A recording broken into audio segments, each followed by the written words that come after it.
I was born just outside of Kinston and lived here throughout my whole childhood. I became a very rebellious teenager, pushing against rules and boundaries, skipping class, misusing alcohol and marijuana.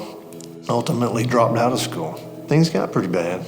I left home, journeyed all the way down to Miami, Florida with the group that comes from county to county bringing the rides and games for the county fair.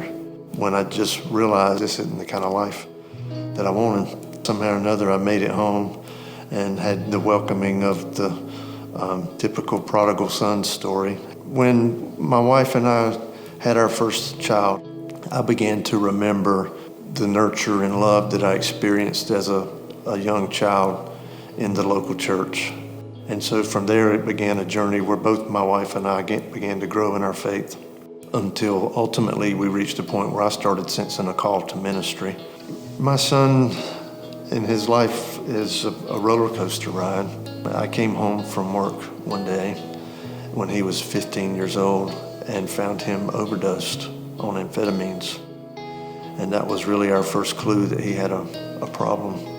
Ultimately, we thought we had success. We got him through some really good rehab centers. Everything was going pretty good. He had a part-time job. We left on a Wednesday morning to go look at bricks for the house that we were going to have built. We had no reason to think that anything was going wrong, but by the time we got back from Greenville, I went back to the apartment we were staying in, and I found that he had shot himself.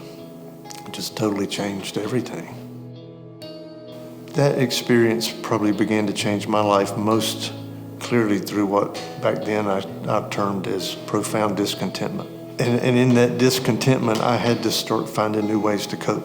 And so that started me using my Sabbath day to kind of do some little piddly handyman projects. A friend of mine, she's an executive with the local housing authority, and she began to describe to me the incredible need for quality, affordable housing available for rent for low-income families. And so, though I had no experience in it and knew nothing about it, I said, well, maybe that's something I could do. I was introduced to two different men who I had previously never met, and neither of them knew each other, but each had their own horrific story about how their own personal mistakes had put them in a position where they couldn't find honest work.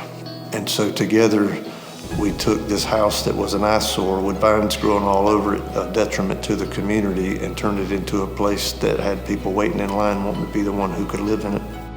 The mission of Hope Restorations is to provide paid employment, training, and other support for adults who are recovering from addiction or incarceration.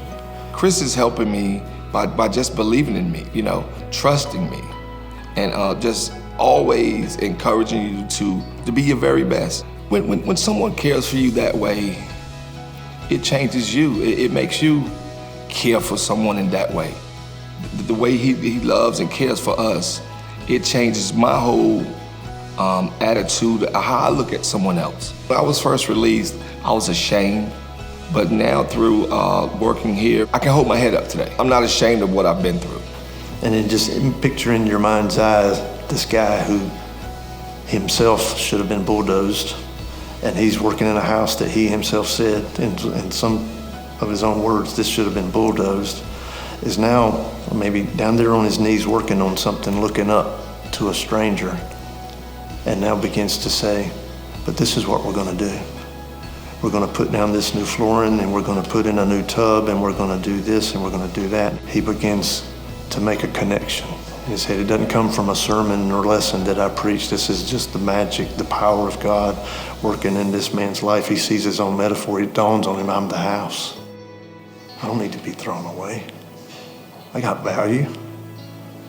I just got to learn to get rid of the mess out of my life and polish stuff up and share it with my community. The same community that I was working diligently to try to rip to shreds, I can actually be somebody who helps build it back together and make it beautiful again. It's powerful.